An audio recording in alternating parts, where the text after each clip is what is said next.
Right, now your questions. I didn't get half as many as I thought I'd get. But anyway, enough for a session. So,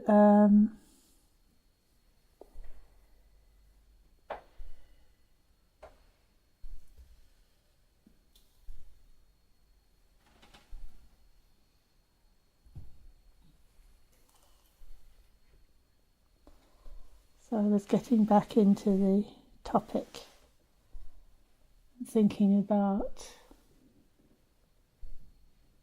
the connection between suffering and this whole topic of self and not self, and how the different views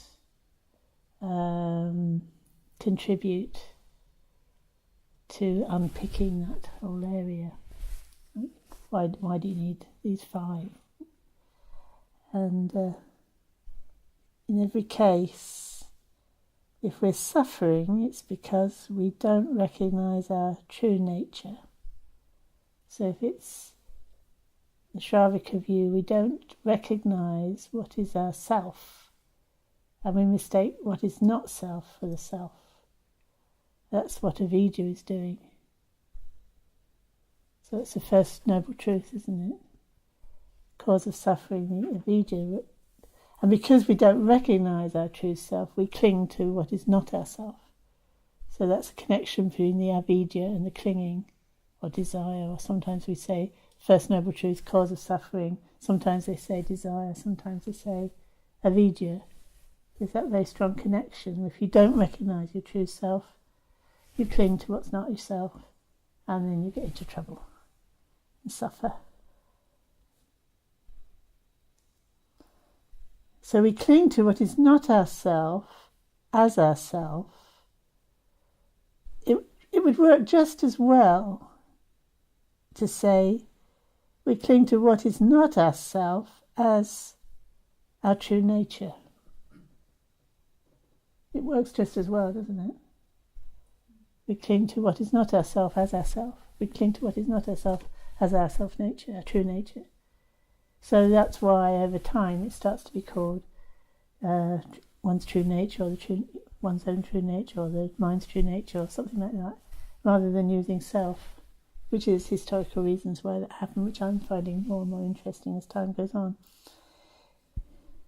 So if we don't cling even to the most subtle tendency to do this, to cling to what is not self as our true nature, we realize the true self, our true nature, even at the so-called Shravaka stage. So if at the Shravaka stage you're looking at the Skanders, you're recognizing they're not self, and you're recognizing your true self, if there's no more subtle clinging to wrong views, well, that's it. You wouldn't need the other stages. But actually what happens is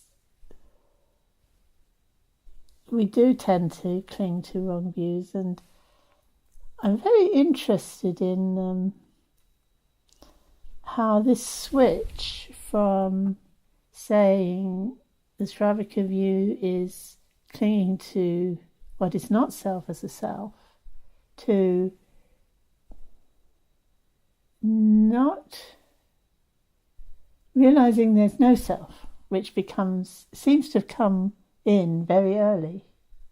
So if you decide to express it like that, to realize there's no self, various complications come up. And one is, and it's quite interesting, in some formulations of the Satkaya Dristi, and this relates to your question, it says one of the wrong views about the self is that the Skanders and the self is that the Skanders are, it's a wrong view to think the Skanders are separate from the self. Now that's changed from the earlier sources, which didn't have that in it. Because if you say it's a wrong view to think the self is separate from the Skanders,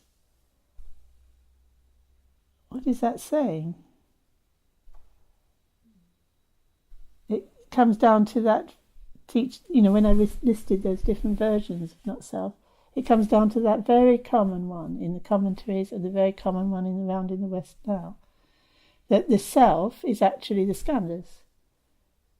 It's not different from the Skanders. If you think it's different from the Skanders, that's a wrong view.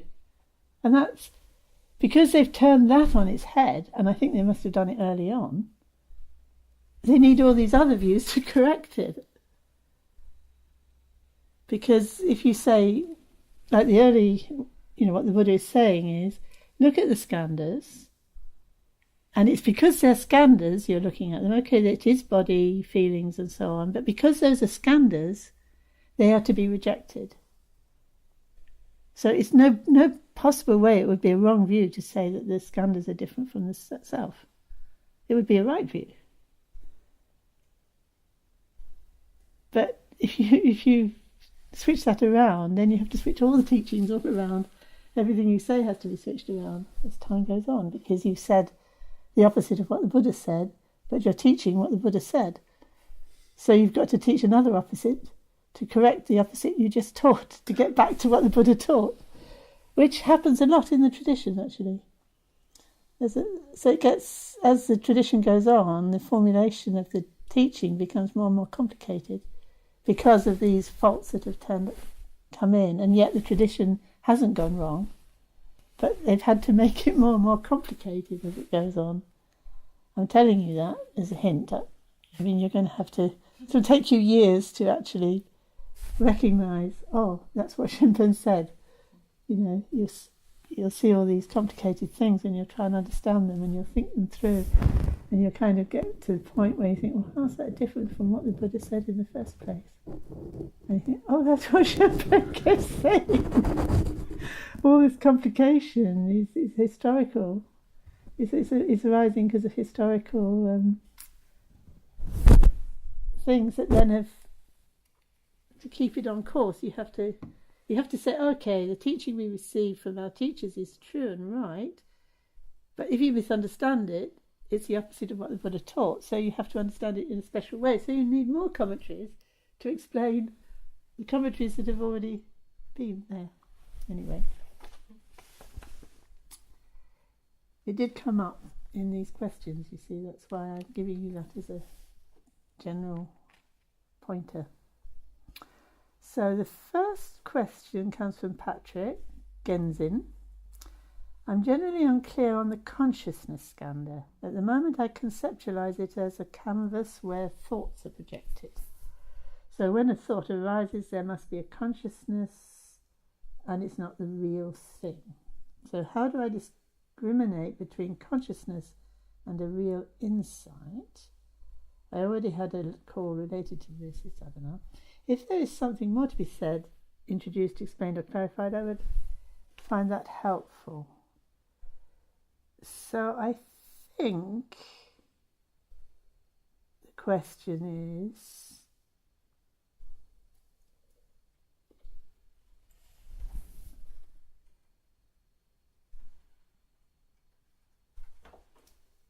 but maybe it's a question about the Chittamata type of view where you think there's something there, some object there, and actually then I realise that's my mind, as if somehow my mind was a sort of screen onto which things could be projected. But then, so I'm not really quite sure what this question means, but it's an interesting, this thought, how do I discriminate between, no, I don't understand the question. But there is something to be said about when you say consciousness. I mean, the Skander of consciousness is a curious one, because you can't really separate the Skanders, and in fact that's the whole point. When we try to understand our body, speech and mind, our experience, we try to understand it as if we could step back from it and separate the things out. So that's why it becomes things or heaps. And then we think these heaps and things that we've separated out, are us, and yet you can't actually separate them out. So you could say, well, the body, obviously, that's, the form of the body, the world, that's clearly different from the mind that knows it. But is it so clear that it's different from the mind that knows it? As you go into the Chittamata view, you realise, hang on, yeah, is it? Could it be? But because we can't conceptualise it as not different, because if it were not different, then how would you ever know anything? So that mind that's trying to categorise things and break it out into bits just can't do it with knowing anything. Can't do it, actually. So that's why the Skanders are such a clumsy, that they're never going to be very clear.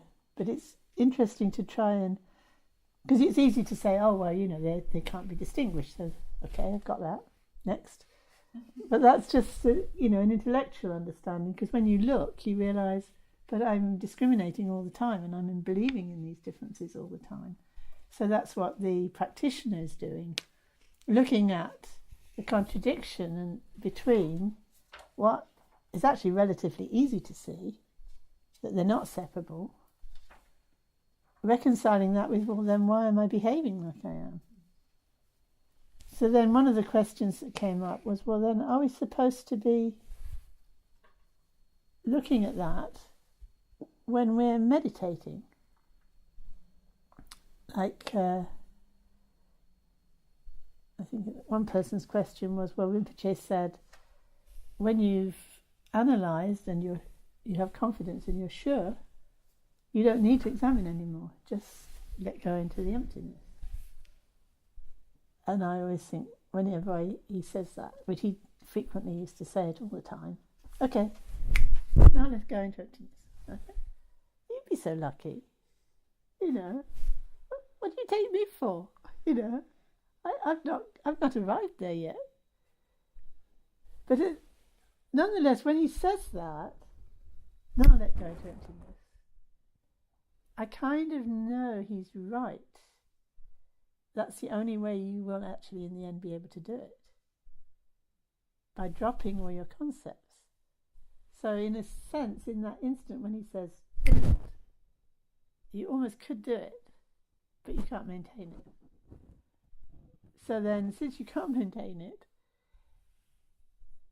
I think the only way I can think of that you can progress is to find that balance between gaining confidence that it is as simple as that, and then as that only is a second, it's only not even a second, it's so short, use it to recognise what your mind is actually like now, if you see what I mean. So for a flash, that must be it, and then you recognise how clouded your mind is, because it's gone back, and then you're left, you've come back, but there's a certain dullness, and it's dull. So what are you going to do? Let the mind drift. Okay, you come back, but that's not bringing insight. It's maybe you're not so confused, you're more quiet, your mind, you're letting things go, but it still is an insight. So if the mind is calm enough, it's coming back enough, that as it comes back, you can just drop in this little question, and it could be, in one session you could just be looking at one thing, or you might find something comes up that you can use. So it might be, the body. It's not the self. The Skander of the body is not the self. And then notice that you think it is. I've examined it and I realise it's not, but now I've forgotten why it's not. What was that? What was it? What's that? Could it be the self? Could that be true? And so you're sort of letting, you're coming back. It's almost like you're coming back to that, the clarity of that question, or the clarity of recognising your own confusion on that.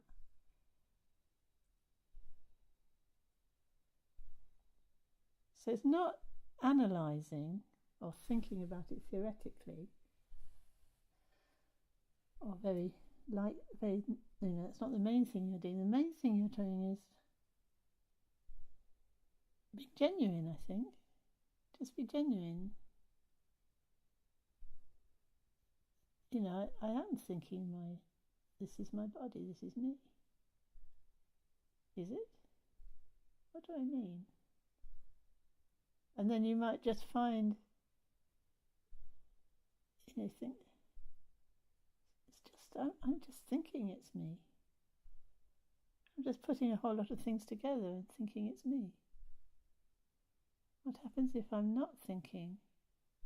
What am I then? What do I even mean? And then remembering the meditation, kind of just not to cling to the thinking, but using the thinking to kind of sharpen up the way you're looking. So although Rinpoche says, when you gain the confidence, just go straight into it, that's like an aspiration. But in fact, you're using the investigation to get to the point where you can do what Rinpoche just told you to do. Let go into emptiness.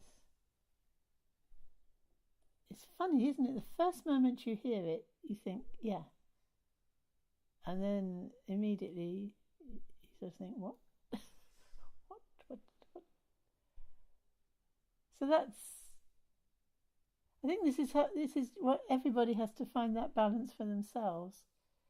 If you have a tendency to overthink, you're going to have to sort of slow it right down and do a lot of,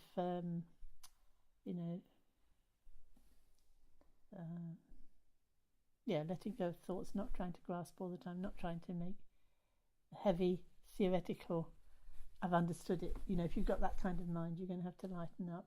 If you have a mind that tends to go, very lazy, sleepy, just kind of coming back, that's enough. And, you could do that for years and you're just coming back, but then you get really bored and you really sense that nothing much is happening.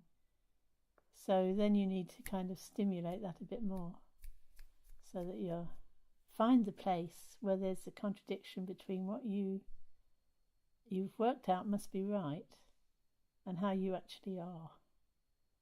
So it's relatively easy to work out that what I grasp at myself is not myself.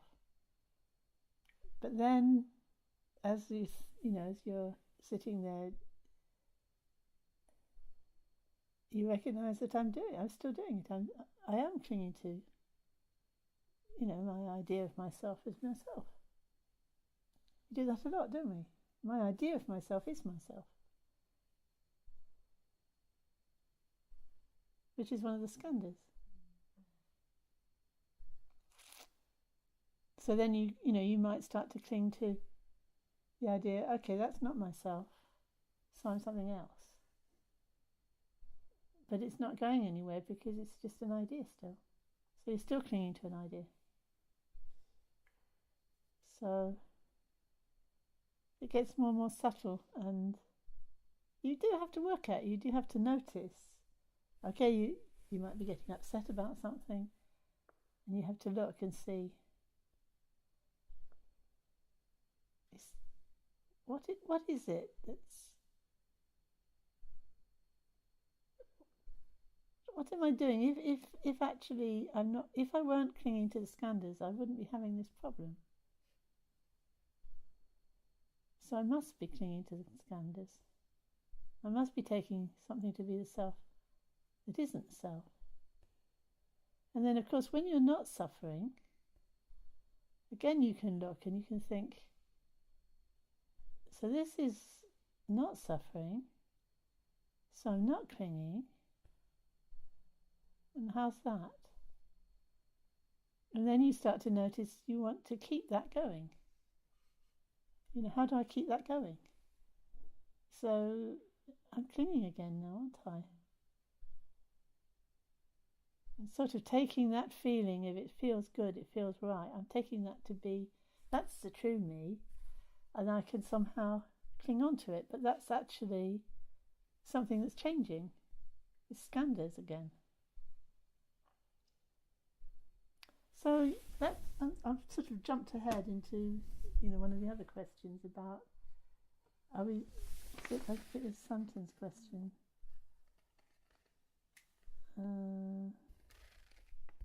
Yeah. Doesn't take too much investigation into the Skanders to see that they're insubstantial and impermanent. So does that count as having some confidence? Although I can understand it intellectually, I still have the emotional attachment of behaving like the self is in the Skanders. That's what we're looking at. Also, when it says just go straight into the emptiness meditation, is that the same as our formless meditation? Good question, isn't it? And are you still investigating the Skanders while meditating? So I would say, yes, it is the same as the formless meditation, and it's that second part of taking the meditation deeper.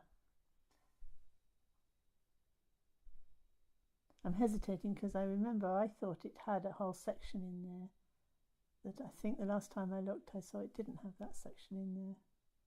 But it's about looking, asking these kind of questions and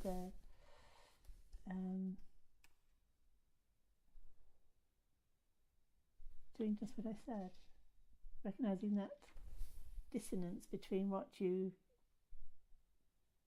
think it must mean and what you're actually doing. And we do have to keep coming back to that again and again. And there's a context of heart open, be,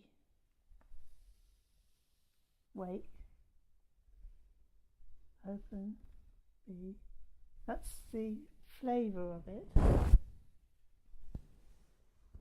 But that wake has to be quite sharp with recognising there's something there that you need to recognise. And then a little bit of this light investigation. You can tell it's just enough to energise the practice. And then combine that with what's really going on. What's really going on? Do you really have faith in that? Is that really how you're living? Is that really what you're embodying? Noticing that, and I need to discriminate. I think that's what the mindfulness, the awareness, Smriti is being able to discriminate those two, which is a question that comes up. So I'll go back to Genzin's question. Sometimes I have the feeling, try to conceptualise, that the Skanders seem to be the same one big thing, just openness, clarity, sensitivity, hint at the same thing, qualities of a heap, which can be discerned or labelled, but are actually never really a separate thing. So this comes up again in some other questions, and these questions, of course, will come up because of the way you're being taught.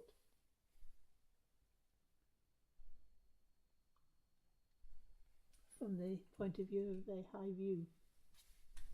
But it's also a very intuitive view, and I think essential to have some flavour of that. So maybe I have touched on this.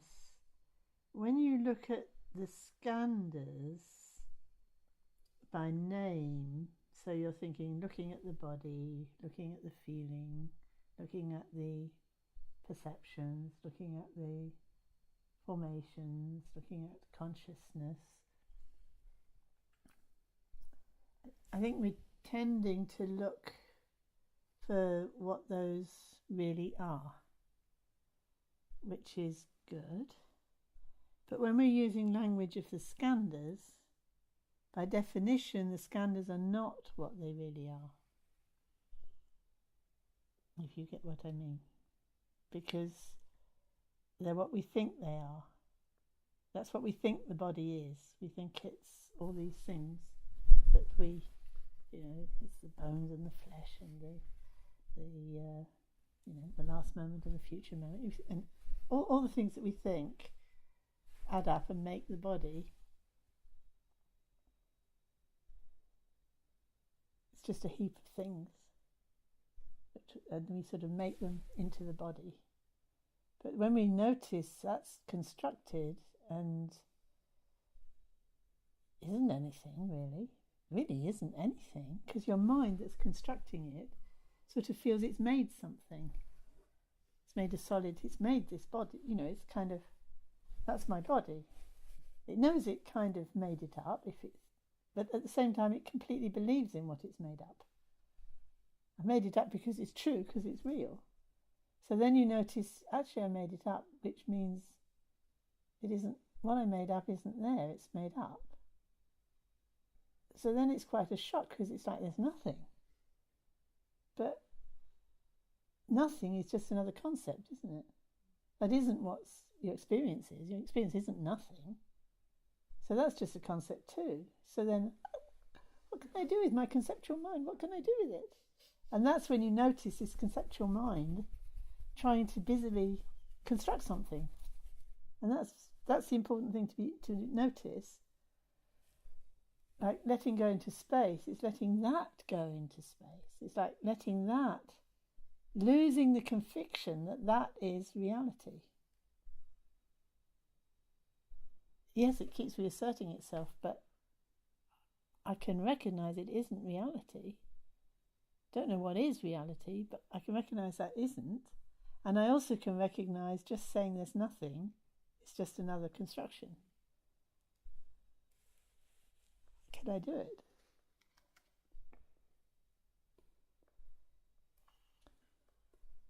So you could say, actually, the point is that nothing is separate from anything else. But again, if you grasp that as a conceptual idea, you stop asking questions. You just say, oh, well, I get it. It's all one whole.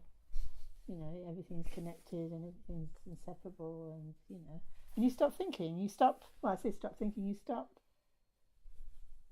You think you've got the answer. That's the danger of these, intellectual things. You think you've got the answer, and so you can't really apply it to your experience. But in a way, it's right. Nothing is separable from anything else, but then that mind that's trying to get, it's all inseparable, it's all one, has been defeated because it can't grasp that. Do you see what I'm saying? So it's a very live edge.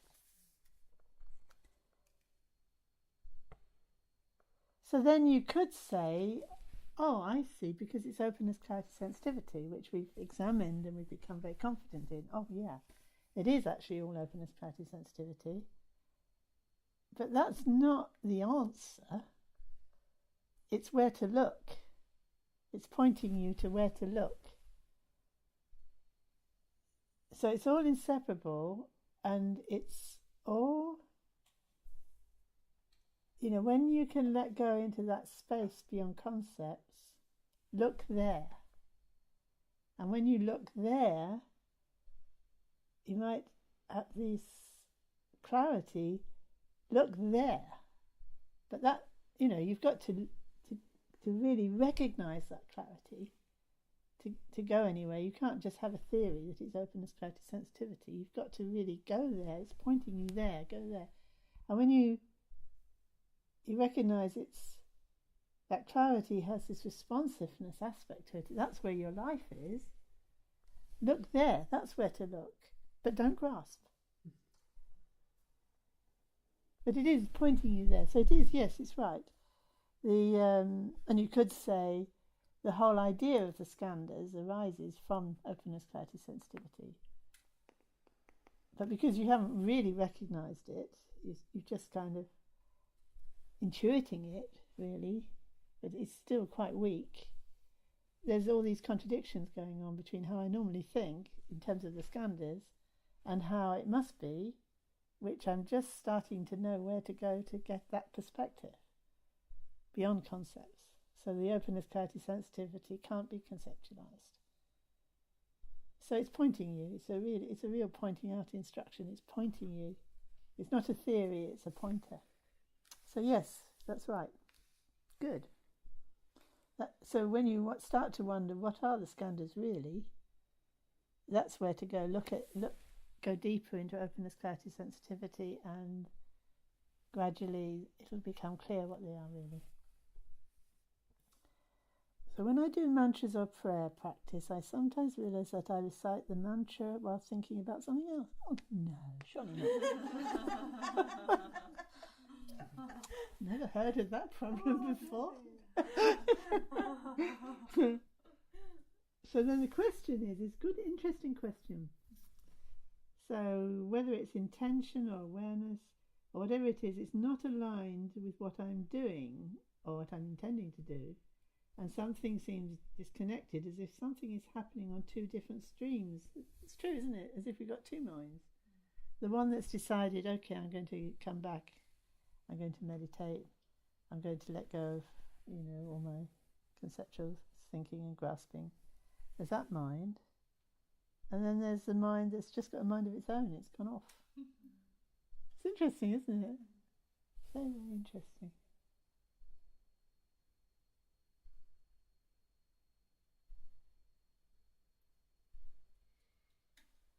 I bring my mind back. What do you mean? I bring my mind back. Me and my mind. I mean, it can't be right, can it? Very strange. Did my mind go anywhere? Is it anywhere? And can it do more than one thing at once?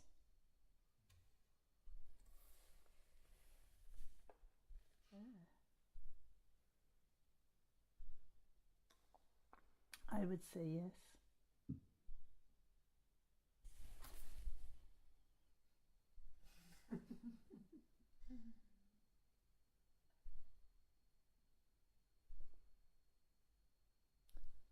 Must be the case.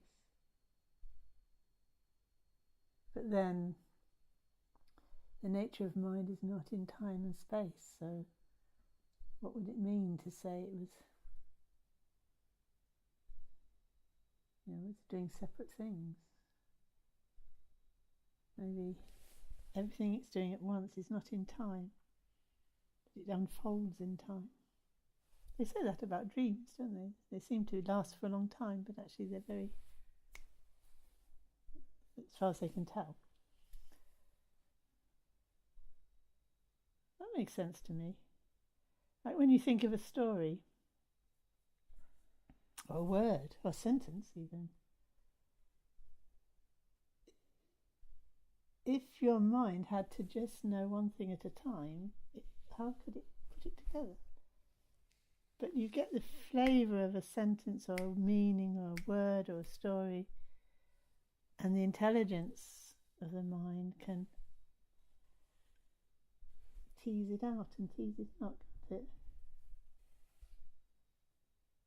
So saying you can only do one thing at a time, I think, is the language you would use when you were talking about the Skanders. If you tried to build it into a model of what's going on, you'd have all these bits and you'd try to think how do they all relate together. But if you're thinking like that, you won't at all understand the nature of intelligence. So we're going way beyond the confines of a simple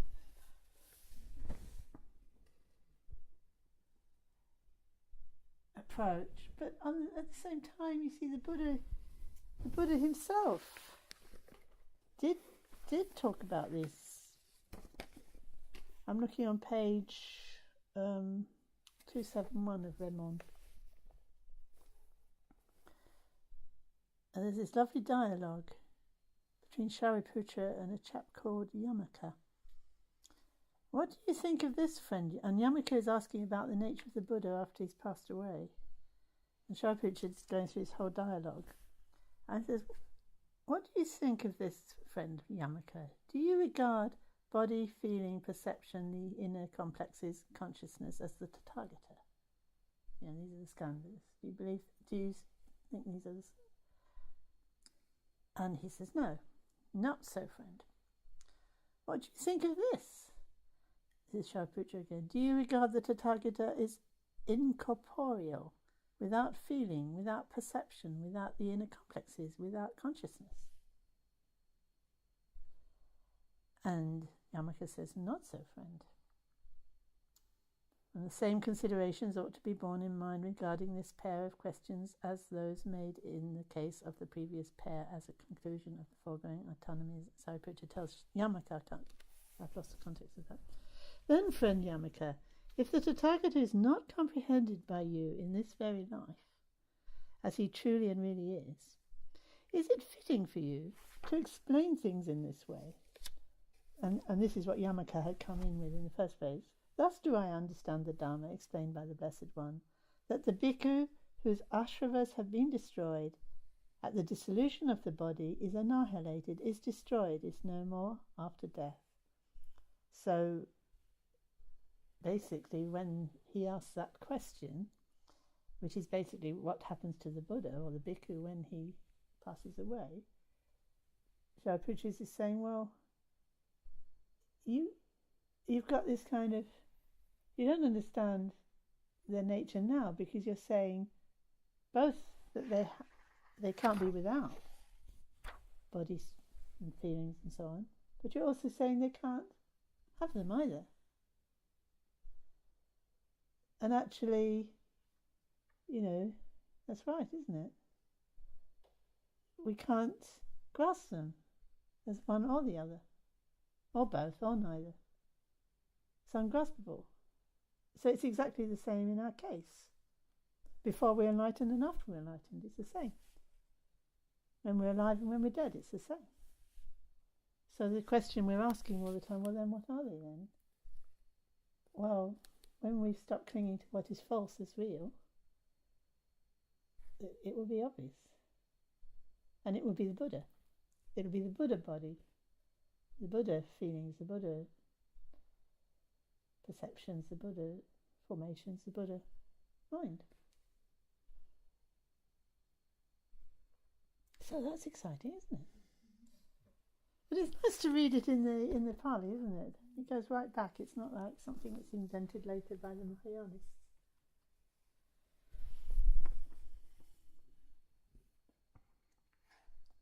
So, what is this? Going back to this question of what is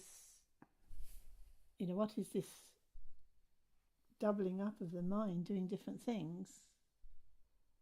If you try to pin it down and understand it with that kind of mind, it will always be defeated. But it's very good to notice that. You can notice just how complex the operations of the mind are in their simplicity. Completely simple. I mean, it's amazing if you watch what your mind's doing. The mind wanders, and then, when you're not too distracted by that wandering, you could actually admire it. How did it do that? I just reconstructed the kitchen wall. And how did it do that? I took it down and built it up again. I did all sorts of things with it. I looked at it from all these different points of view. And it's actually all totally empty. Amazing. It's not there and it's not there. And yet I can do all this, whatever that is. So is that doing itself? I mean, could I do that? No. Could I let it do that? Yes. Could I get intrigued and involved in that? Yes. Could I then actually go totally against my own intention to sit here and look at emptiness? Could I just end up doing that instead? Yes. Could I then decide I want to come back? Yes. So there's really interesting power there, isn't there? Of I can choose. Something can choose. I can choose. I can go off and I can get seduced and I can...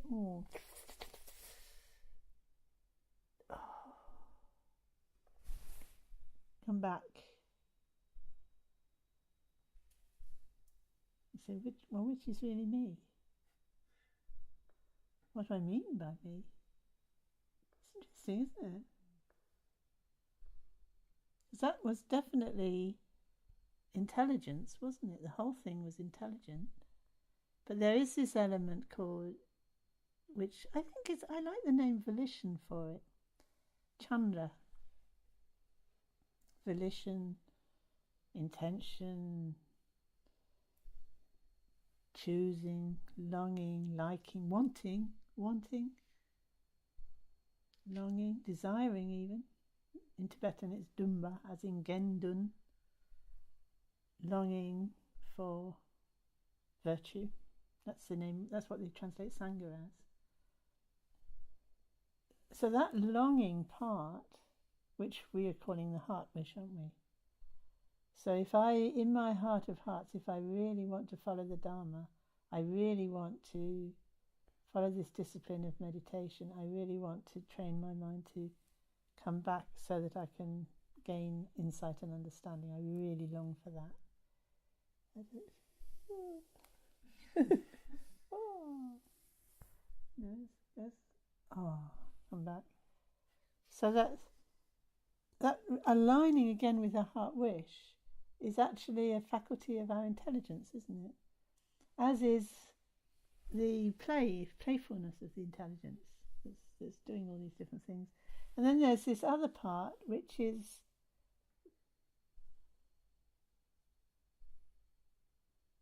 fooled by it into fooling itself that that's what it actually wants. And this is actually me. You know, I'm this bad person who hears a wandering mind. That's grasping, isn't it? Grasping at something. How can you be a bad person? What does it even mean? You know, you're this one that's choosing, and you might have made rather a, counterproductive wish. I wish to go deeper into understanding the true nature of things. So that's there, and then, ooh, what's that? I want to go there and look and play with that. And okay, so then that produces a dissonance, doesn't it? Okay, this isn't going to go very far, and this is going to feel bad about itself when it realises. And it realises, so actually, there's no need to get complicated. It's just realign it. So that the intelligence is working in this aligned way with the heart wish. So are they different things? Are they different minds? Is there really conflict going on there? I think gradually you realise it isn't. There isn't any conflict going on there. You're free to choose all the time. But it's the avidya, not recognising that. You don't recognise you could choose any time, that you're free to choose. That's why it's called freedom. Liberation is freedom, because you are free to choose. But because we don't recognise that's our own intelligence, we don't feel we're free to choose. And that's what we're cultivating by being practitioners, is the confidence that we have that freedom to choose. We can choose. Don't need to feel bad about ourselves. I've wandered off, haven't I? No, I haven't. That was the question, wasn't it? What is that? What's going on? It's all us in a way. Like you could say, sometimes there's the word of waves on the ocean. Like you can be two things at once. You can be a deep ocean and you can be a fluttering wave. It's quite a good image for it if you don't take it too heavy.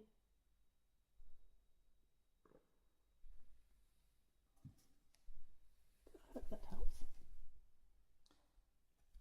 So what's going on from the Shravaka perspective?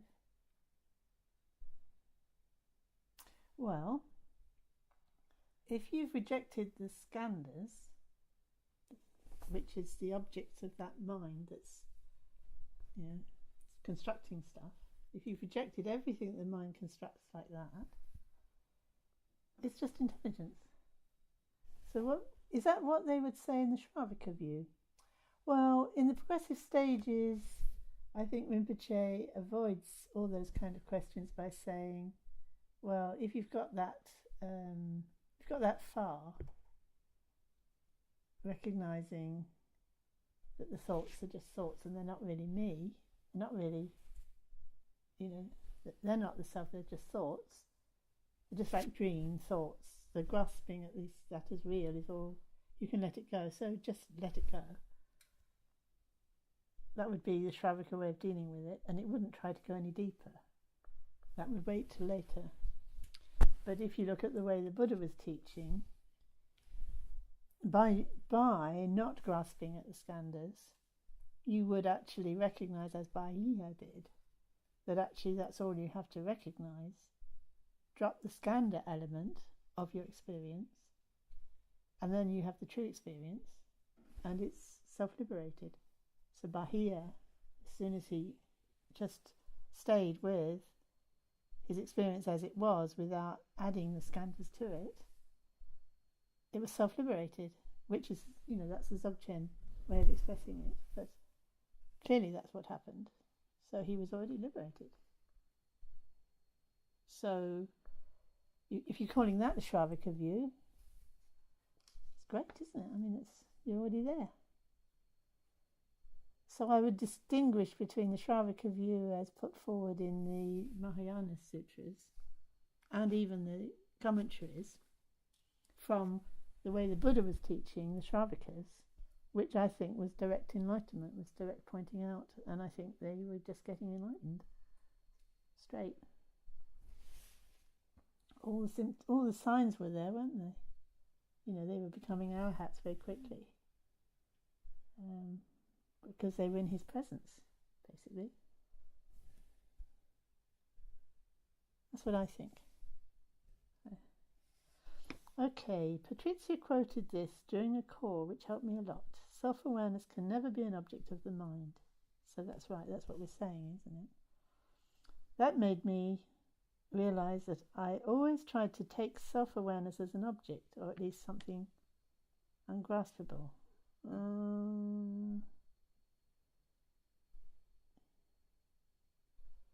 I always tried to take self-awareness as an object, something I could know, which means that you were taking it as something graspable. But I suppose you could have a theory that something was ungraspable. You could have an idea that something's ungraspable, which you might think that's a bit funny, but I think lots of people do it. They sort of think, well, it's ungraspable, so I'll stop thinking.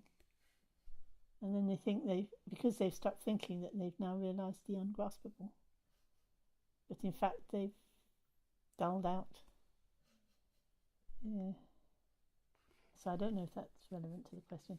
So I can now, quicker at least sometimes, discern that I am actively doing something and looking for something than just try to relax into that ungraspableness. That's right.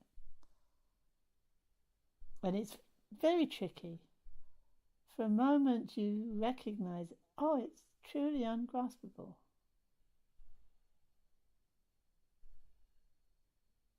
And then, what do I do now? I'm still here. So I think, you'd have to keep awake and notice that, and notice, after a while you notice it isn't actually a problem. It isn't a problem that I'm still grasping in a funny way. It's not a problem. I can do it if I want. I can grasp if I want. Yeah, tell yourself that. I can grasp if I want. And after a while, you think, I don't want it, it's boring.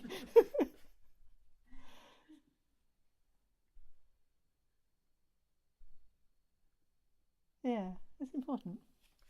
In daily life practice, I found that I'm not going to get through it, am I, if I do it this way? So I've condensed this question. Have you all got these questions? Well, I'm just going to answer in principle. He's talking about how the speed with which we start to cling again. In daily life practice, I found the moment where contact, in the teacher summit party happens, the clinging and reacting is incredibly fast. Yeah. It's like you go from no time back into time, isn't it? And when you go back into time, it's like that timeless moment was like a flash. But actually it was timeless. So then it seems very fast that it closed up, because now you're back in time. It's really interesting. It's really interesting. I hear something and turn around and look, and what it is.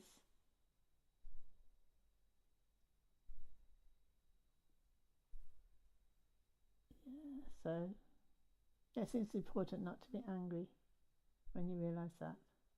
It's really important not to react to that, because then you don't get the simplicity of it. Of course you do react, so then you have to include the reaction in, if you see what I mean. So you might react and get, oh, my mind's drifted again. And then immediately include that reaction in as well, that reaction is actually also not a problem. Yeah. How's it a problem?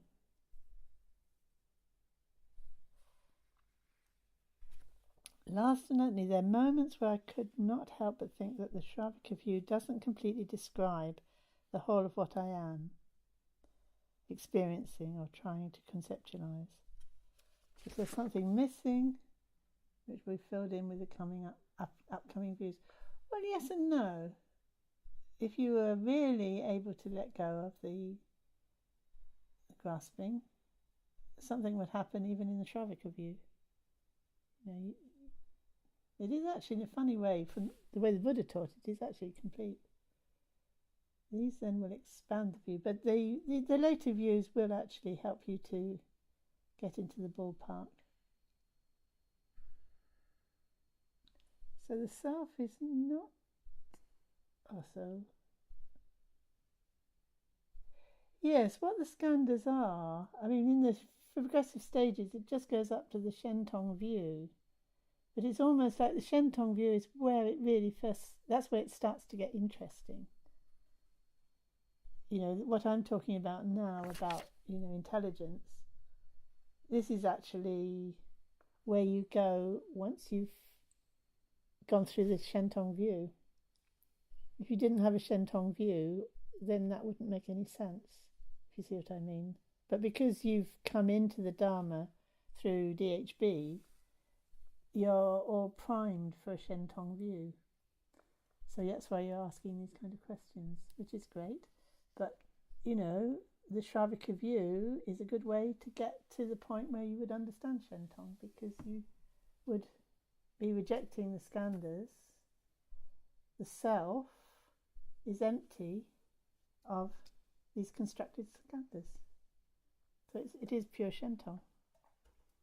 And then as you practice that, you can go deeper and you can get a deep understanding of what the Skanders really are, like the Buddha's Skanders, what they really are.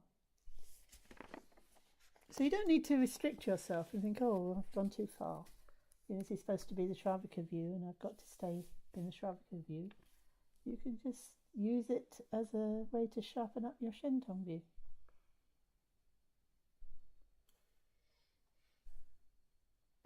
That's what I suggest you do. So then Santon's question, it says on page 25, oh no, I've done this. Although I can understand it, yes, I think I've done this one. Yes, okay.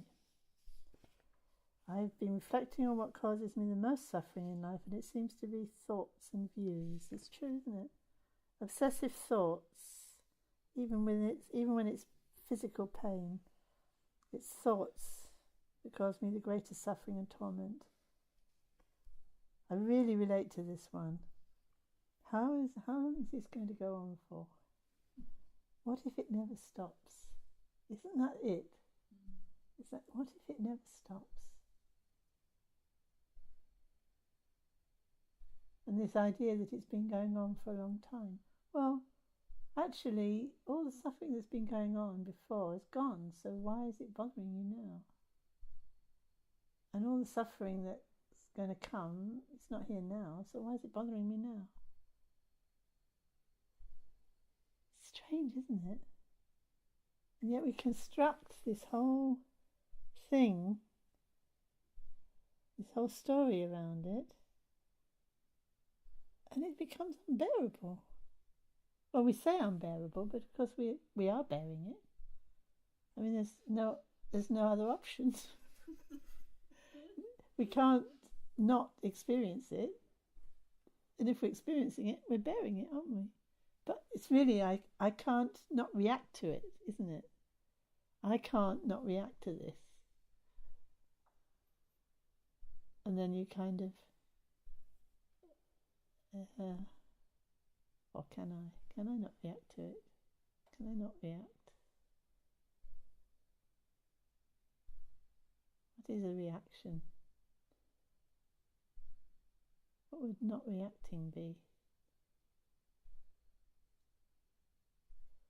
And is that something about what I think is,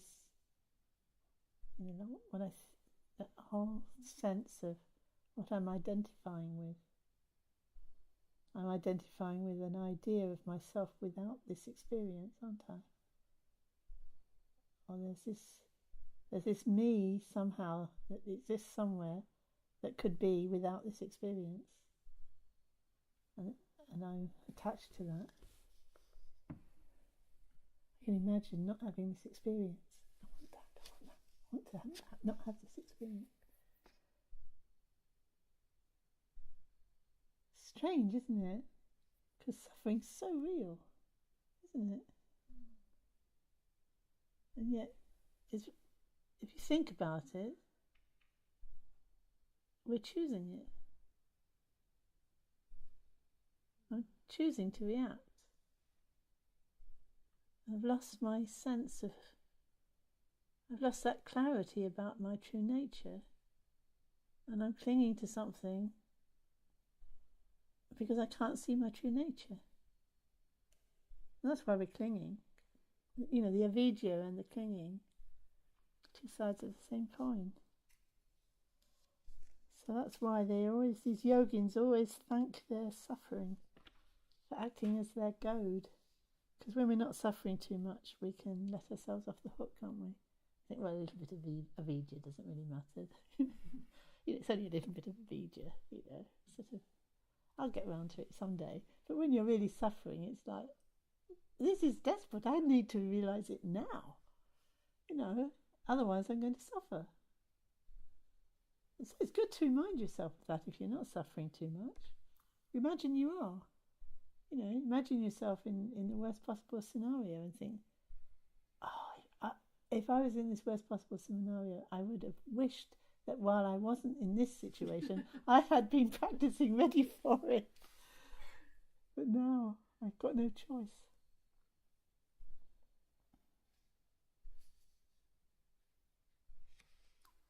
It's like watching a conjurer do a magic trick. It is, isn't it? You know there's a trick happening, but you still get taken in by it. It's really true, isn't it?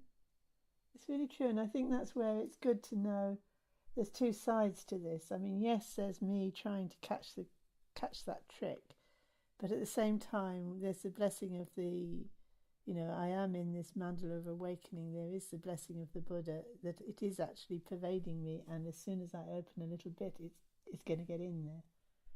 So I don't have to set myself out to watch for the trick.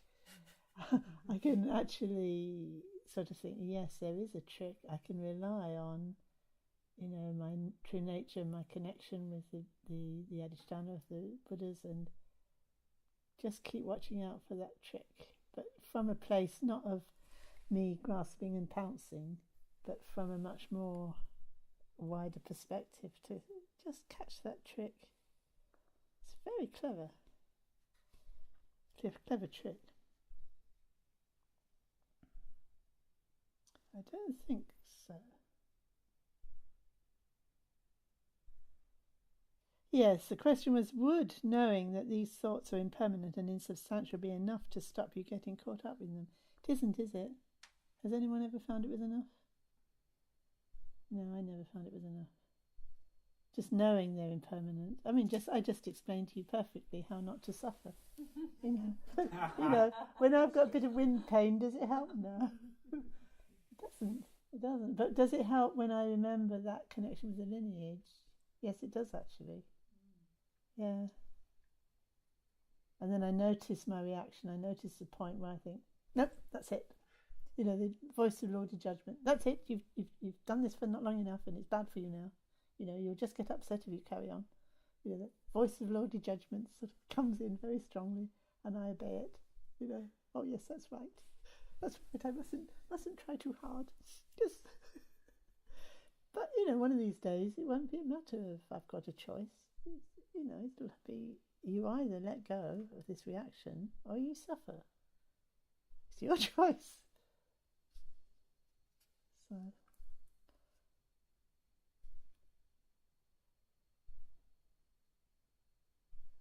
Yeah, I was thinking that when you use that more faith approach,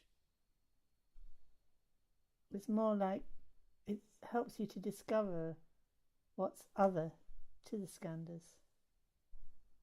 Because if you fixate on the Skanders all the time, trying to understand the Skanders, you're all the time trying to use that mind that believes in them. So if you can relax that into more a sense of faith that it isn't like that, and being helped, I could actually let go more, there's more chance that you will be able to find the other way of being. Because we tend to be attacking our attachment with our mind that's still attached. That, you know, it works a bit, but ultimately it needs that other faculty to come in. Similar to not self as a remedy for kleshas and suffering, the constant hope and fear to have or to get rid of pleasant and unpleasant feelings and the objects that seem to give rise to them is at the core of all our suffering. So when we notice we're trying to hold or to get rid of feelings, is it a good practice to notice this and practice letting go? Yes, let go of trying to manipulate them. So, you know, you get a painful feeling or you get a joyful feeling, and then comes the want to make it more and want to make it less, and that's the bit that you let go of. Because the feeling's already gone, so. But they're trying to make it into something more acceptable, more palatable. Letting go of that, because it's just superfluous. It's like a matter really of keeping simple. So you're not trying to think, oh, you know, this is all right, or whatever, or it's all the same, or something. It's just like, just be simple. Keep it as simple as you possibly can. It's another way of saying letting go or letting be. When you think of it's the next one. What makes a person a person? And this came up in lots of questions. I definitely think of their body, but mostly their personality. If a person could put on, yes, personality changes. And this has been coming up with your discussions with Patrizia about dementia. You know, what is the person? Is the person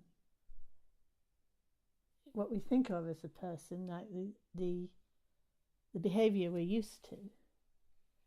Or is the person something more profound than that?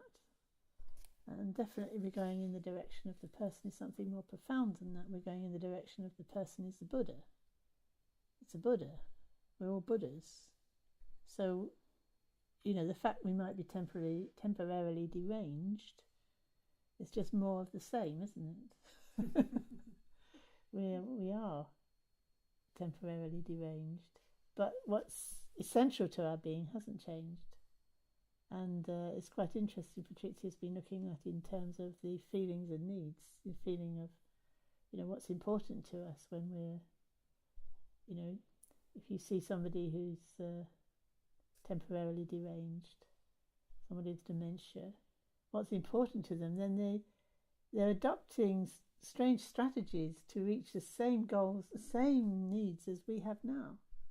They might be trying to, they're getting really upset because they feel insecure, which we would, but actually because they're deranged, you can see that they are secure, but they can't see that. So their personality hasn't really changed, but for us it seems like that because of this change, and you can still relate to that essential person as hasn't changed.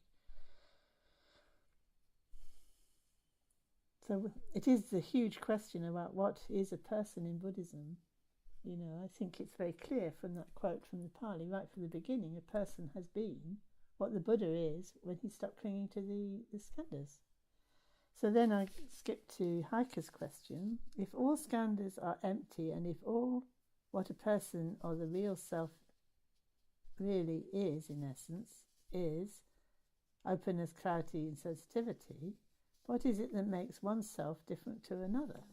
How can there be a self at all when there are only openness, clarity and sensitivity? And connected to this question arises another question: what travels from life to life, since the skandhas, like the form, dissolve? So all those questions are, totally relevant to this. And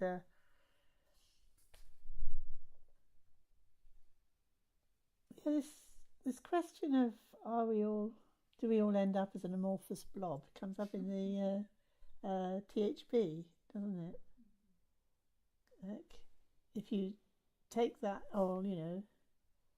there's no more distinctions.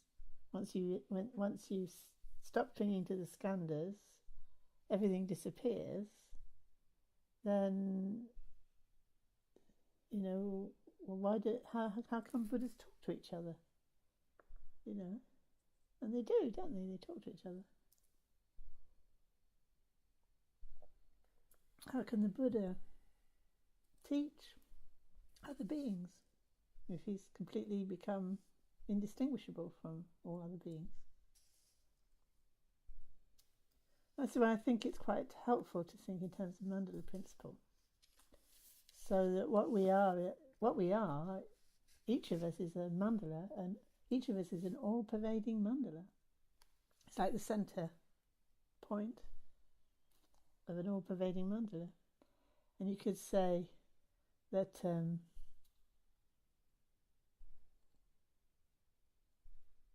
point is without dimensions.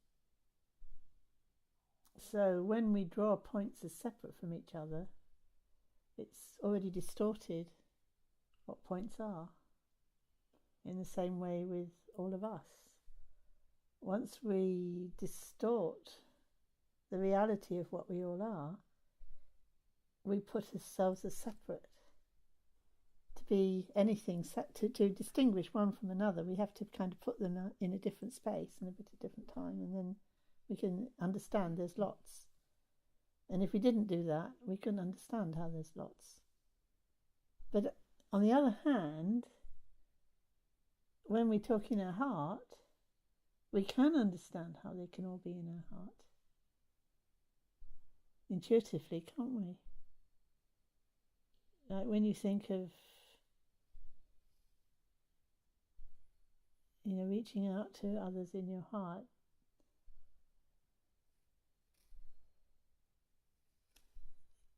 you don't think of all separate, because you're not using that kind of mind. You're using a more intuitive, You're going out of time and out of space, out of self and other, into something that you're intuiting is really meaningful.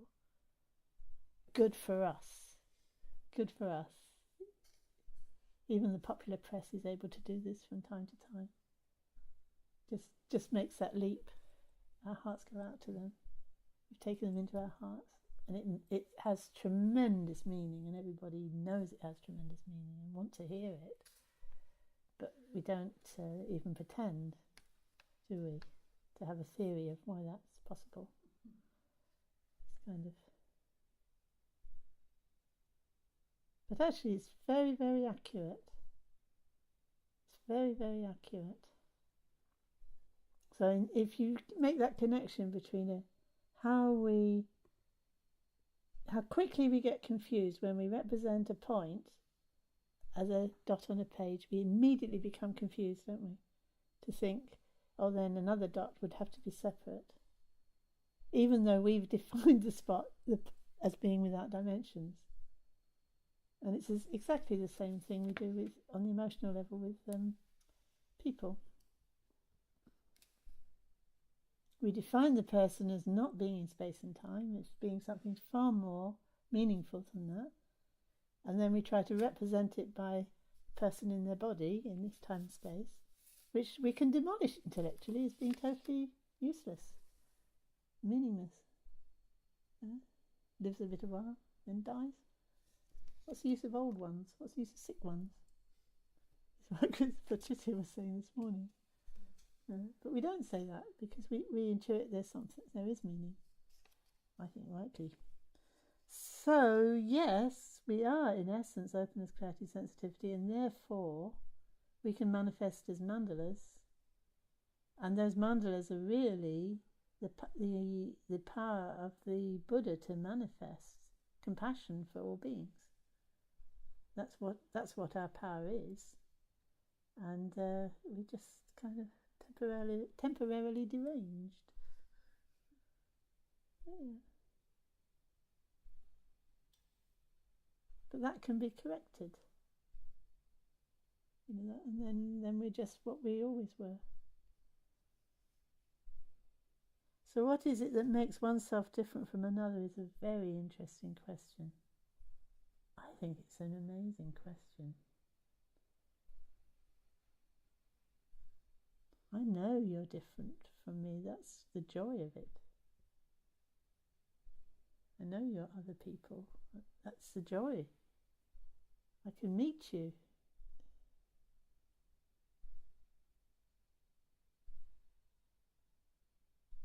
It's a very deep question, isn't it? What is that? I think it goes right to the nub of everything, that question. And what would love and compassion... love, compassion, the joy of intimacy, what we value really the most, completely hinge on self and other, doesn't it? Our life, everything becomes meaningless if there isn't that. If this is all just my imagination and I'm trapped in it, that's horrific, isn't it? But you're there, thank you. You're there. So then I can open up to you and I can receive, and you can receive, and that actually ends up, if we say meaning, that's meaning, isn't it? So I don't think you can get any deeper than that, to be honest. I don't think you can get deeper than that. Is it a question? I don't know.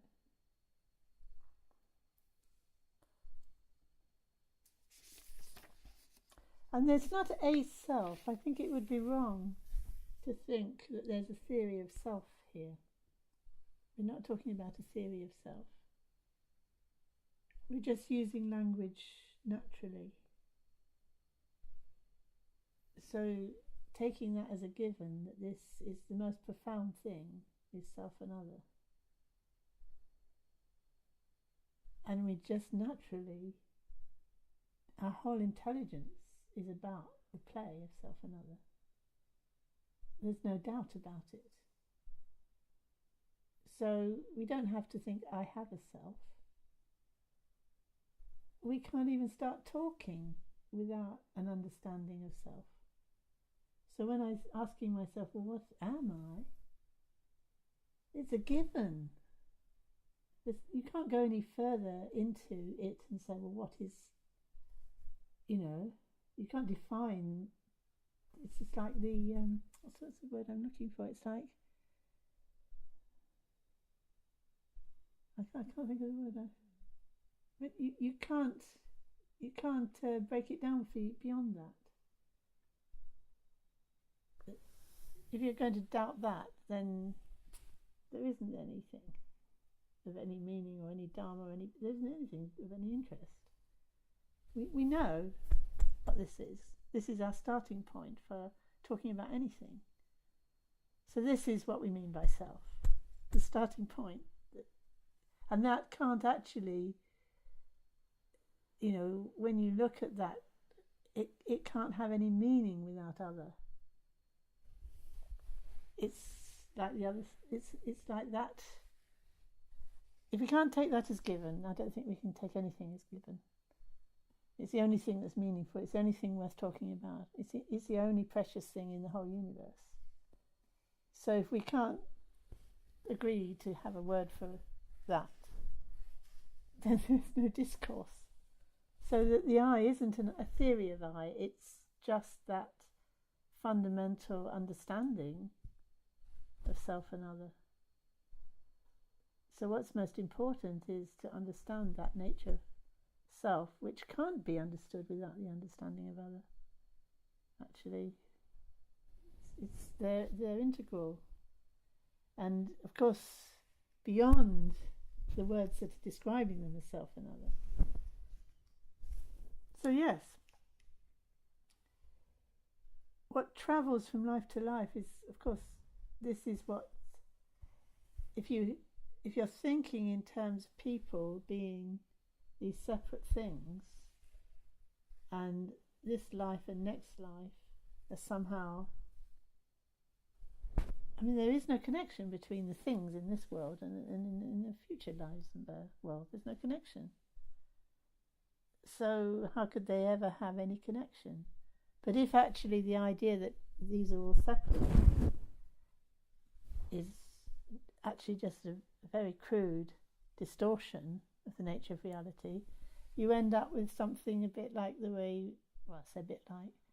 the way when Riggs Shikpo is describing, or in the Dzogchen teachings, it's describing the primordial ground and the beings emanating. It's in the trusting the heart of Buddha. It's trusting the heart of Buddha.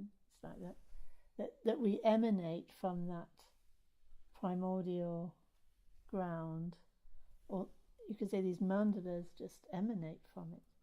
And then when we die, that particular manifestation disappears, but all the connections that were, the whole emanation is all emanating from the same place. So the connections are still there and will just manifest somewhere else. So it's not that there's a self that takes things with it. It's like we just dissolve back into where we came from and emanate again according to our connections and intentions, which is in the Shakyamuni Puja, isn't it? It's according to our connection. And then it's almost like accidental what actually manifests on the surface, because those connections determine what will actually end up directing our lives in a way. It's all very interesting, isn't it? Very interesting. So I don't know if that answers your question. Does it answer your question a bit? I have to think about it. You will, yes. More. Yeah. But all these questions are related, actually, and it's a shift from thinking of the Skanders in this way that you can grasp and separate, like the points on the page, and to what they must actually be, which can't be separated. That's just a model to talk about relationships between things, but it's not actually how it is. I find that helpful. Does anyone else find it helpful? Put up your hand if you find it helpful. Oh, only one. Sorry, I zoned out. Yeah, I'm not sure what it was.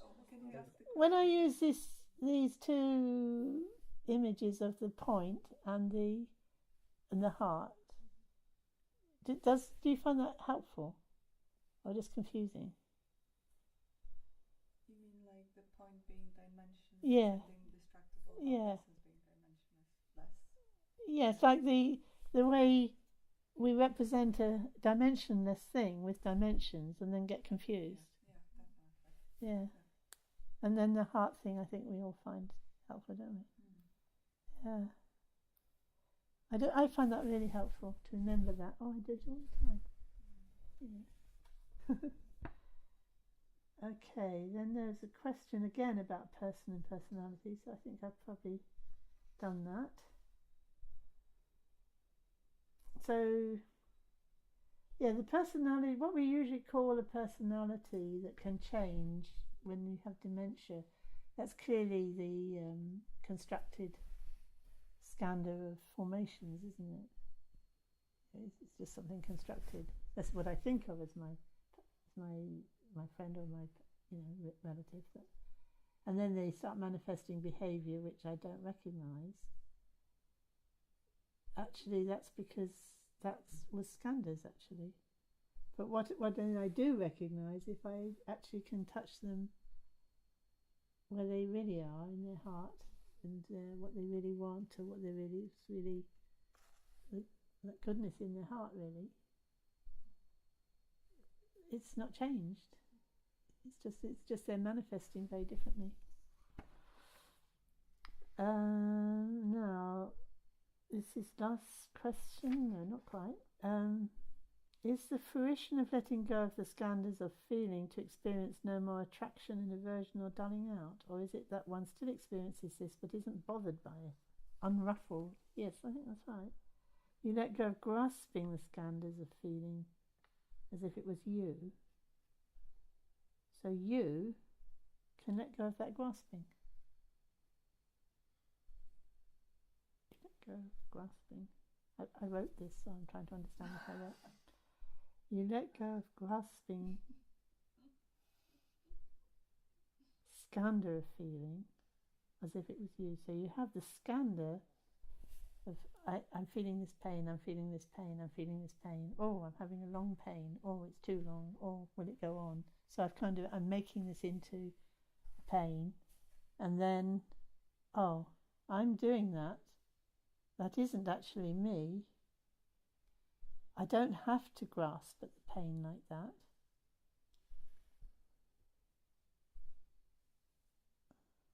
So I think attraction and aversion will still be there,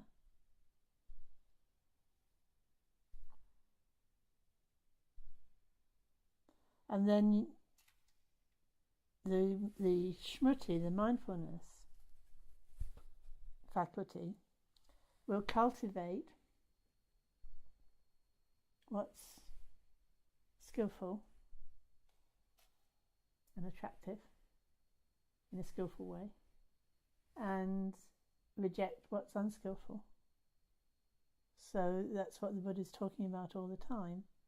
Reject the Skanders, have revulsion for the Skanders, and choose what isn't the Skanders. Choose the true self, true nature. Make that's what the mindfulness is about. And the word they use there is Chunder.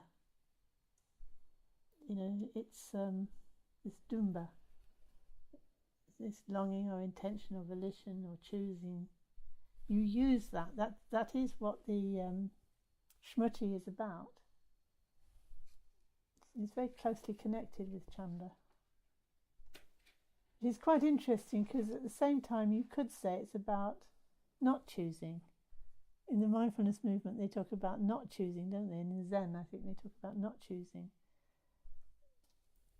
So you choose not to choose. So it's being used in two different ways. So you choose, that's one way of using, that would be the Chunder, to not pick and choose reject and become attached and non-attached to stuff. You choose to keep steady.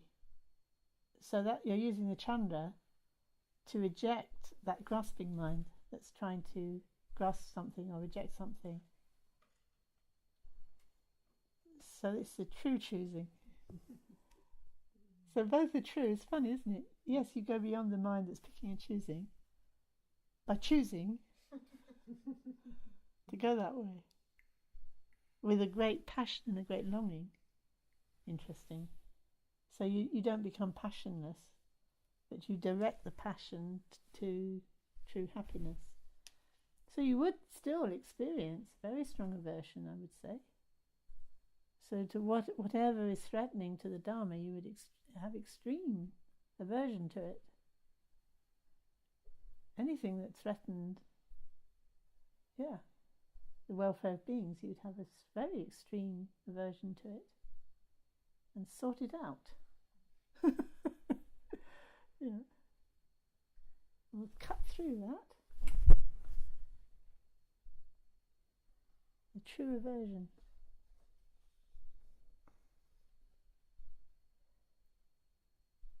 So could you comment further on your writing in the document, not self as remedy for the kleshas and suffering? This sentence: feelings, attraction, aversion and neutrality are expressions of sensitivity and heart wish. This is me. I said this. Attraction, aversion and neutrality are impermanent and conditioned, but sensitivity and heart wish are not. So when you feel strong attraction and want to hold on to something, notice what is impermanent and conditioned about the whole experience and what is not. The wish for ease and happiness doesn't change, but your feeling about a particular perception can. I find it, so this is the question, I find it very hard to practice with pain in a way that lets go of struggling against experience and at the same time doesn't let go of my life force, heart wish and sensitivity. Seems very hard to sift out the attachment to what is impermanent and suffering from what is permanent and peace. Help. I'm doing my best. I'm doing my best.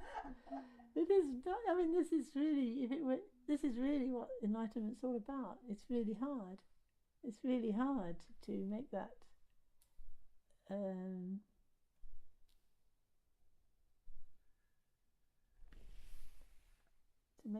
clear.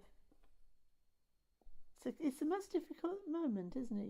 You're feeling something, and you can choose whether you're going to react or you're simply going to recognize your own true nature.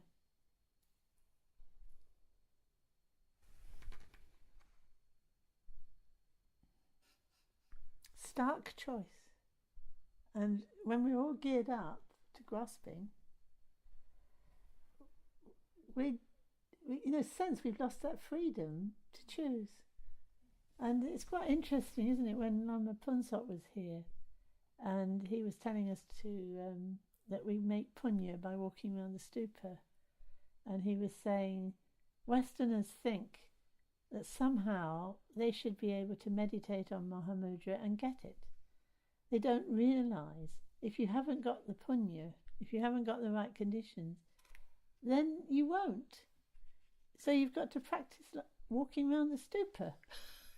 You have to practice things that are not directly, not that hardest, most difficult moment thing.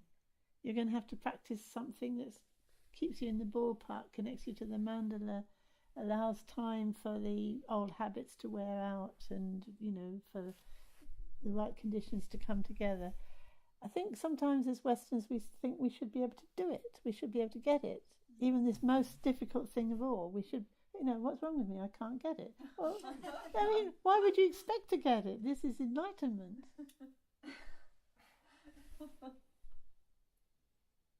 It's an inspiration, an aspiration. But then sometimes I think it's really helpful to be a Tibetan and think all I have to do is gather punya. All I have to do is to kind of get the Buddhas sort of keep working on me. Yes, I'm still suffering. Well, I've still got a long, obviously there's still more to go. And I'm in the right place at the right time, and, it's just kind of doing itself. And I'm not seeing any difference then, but then why would I? Why would I see any difference? It's like, it'll be there till it's gone. And it hasn't gone yet.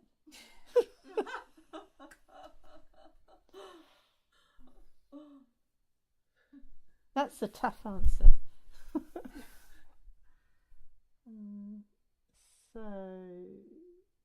Oh yes, one of the psychiatrists, this is what I mainly wanted to talk about. Dear, oh dear. One of the psychiatrists is that the Skanders are not different from the self, and this is the big controversy. Da da da da. In all of Remon's quotes, this is not one of the psychiatrists. But you go to the dictionary, Lopez's dictionary of Tibetan, of Buddhism, and it's there. And he's clearly got it from the commentaries. That it is a wrong view. So what the wrong views are, the self is, to think that the self is the same as the Skanders is a wrong view. To think the Skanders belong to the self is a wrong view. That the Skanders are in the self is a wrong view. And the self is in the Skanders is a wrong view. It does not say what is commonly said, that the first one is the same. The self is not the Skanders. The self doesn't belong to the Skanders. Yeah, they turn that one round, and then the self is not in the Skanders, and the self is not outside the Skanders. They changed the last one. The self is not separate or outside the Skanders, and that is the one that's wrong. And because that's wrong, you get the movement then. That's why you need the Chittamata view to correct that. And I'll explain.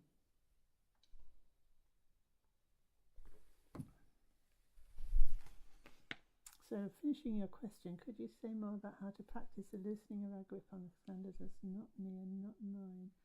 Yes, so you don't have to. You don't have to think it's not me and not mine, while at the same time thinking that you are. Well, actually, without falling into the trap of cutting off from the Skanders as being different to what I am. The Skanders are different from what you are. What are the Skanders when we are no longer grasping at them? And we've had a long talk about that. So I think what happens is, because of the way it's got twisted, it's very easy to think that the Skanders are the body, the feelings, and so on. But when we say the Skander of the body, Skander of the feelings, then it's automatically what we're not. But then when you've let go of that, then you have what the Buddha is, which actually can't be grasped. So we can't know in this life, we can't know we don't know what the Buddha is. We don't know what we are, but we do. You see what I mean? When we're enlightened, we do know what we are. So then, I was looking at this more again, this whole thing about a psychiatristi. If you see the Skanders are not self, so if you take the formula that the Buddha was using, the Skanders are not the self, and you change it into the self is not separate from the Skanders, which a lot of people think, don't they? They think in Buddhism the Buddha teaches that the self is just this flow of conditioned events and there's no self there. That's often said. If that were true, you've got to somehow believe in the Skanders, because otherwise you haven't got anything. You've got nothing. So you've got to kind of believe in the Skanders, which I think happened very quickly, and that's why they treated all the dharmas that constitute the Skanders as being ultimate realities in the Abhidharma. And they're called, it's called the Great Dharma because it said these are the real dharmas, and the self is not real. It's just made up of all these little dharmas. I say little dharmas, but all these dharmas. And so that becomes a very, very strong commentarial thrust. And because of that, you've got this idea of consciousness, of mind, as being a stream of moments of consciousness, each of which has an object of consciousness, which is the only way you can account for there is a world out there. So you're left with the idea there's all these atoms out there, known by these little consciousnesses inside, which are just momentarily going along, and somehow that accounts for perception and accounts for consciousness, which it doesn't. It accounts for, if you take your common sense Skander thinking too far, you get into more and more absurdities. So then because of that sense that you can recognize there's no self in the Skanders, you could then think, well, that's all there is to realize, and the world has got left behind, sort of out there, as somehow you can't do anything about it because it's sort of, it's really incomprehensible, really. But somehow, then the Mahayana, and that would account for why you don't think you can help other people. You can't really help them very much. The bodhicitta couldn't develop with such a view because there would be nothing to be the bodhicitta. So then when the bodhicitta sort of comes through, the Mahayana comes in, it says, well, this idea that the world is separate or other beings are separate from you, as these little atomic bits and pieces, is false. Because, you would have no knowledge if actually there was anything, if knowledge existed outside of the mind.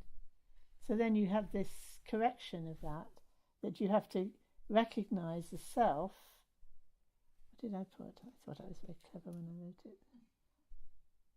So the Chittamanta examines this possibility, but if you truly recognize the skandhas as constructed and not self, you rest in the nishprapancha of your true nature, and you're not dividing the mind and body.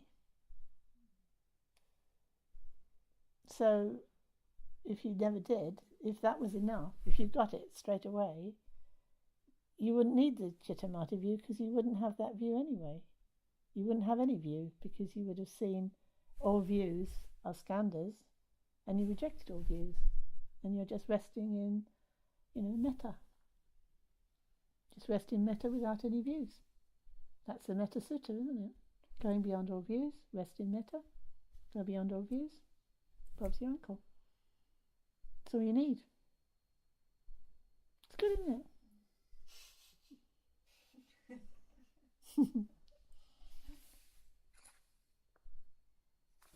I think that's very interesting.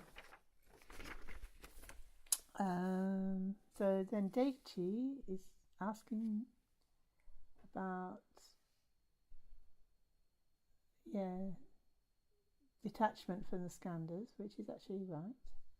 Let them go in the sense of not identifying with them. But that doesn't work because I end up grasping itself as detachment and starting to feel remote from my feelings.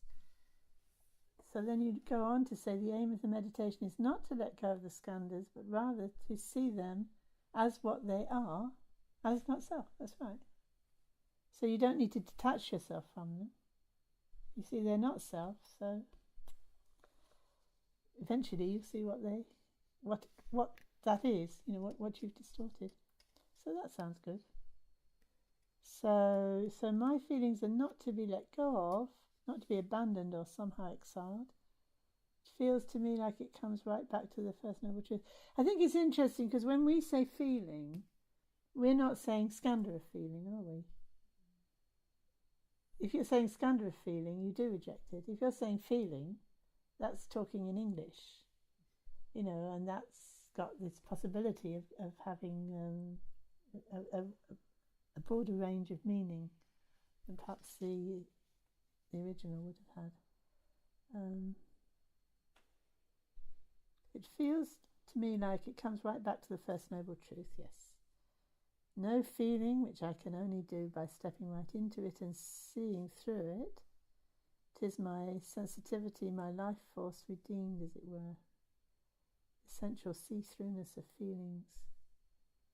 So the first step is to reject the constructed skandhas, which leaves to be discovered what the Buddha is and what our feelings really are. So that you don't want to reject you just want to reject the skanderness of the feeling, if you can have such an adjective. Oh, is that a noun? So now going on, I will have to go at responding. Oh, so someone's answering that, and that's Rangdol. So she's got a whole long piece here.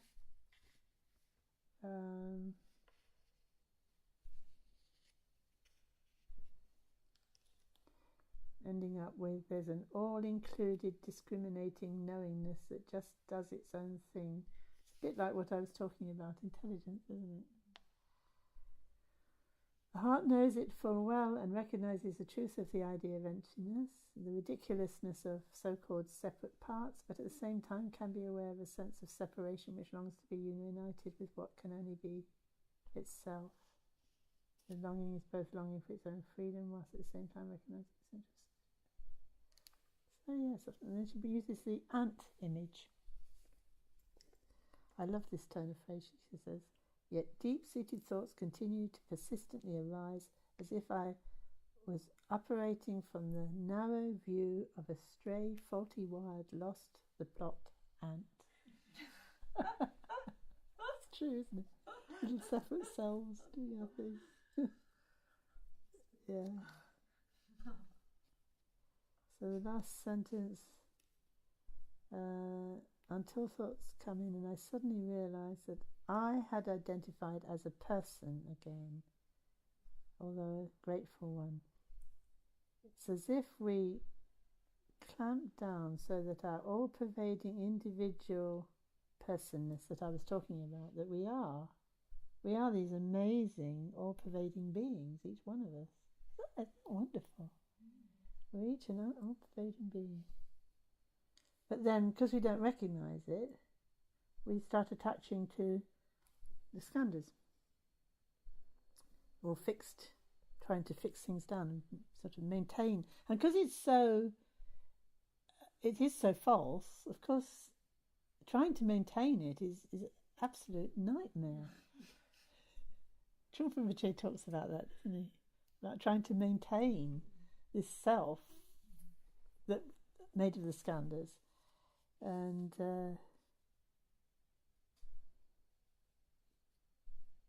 okay, I think that's all I'm going to say.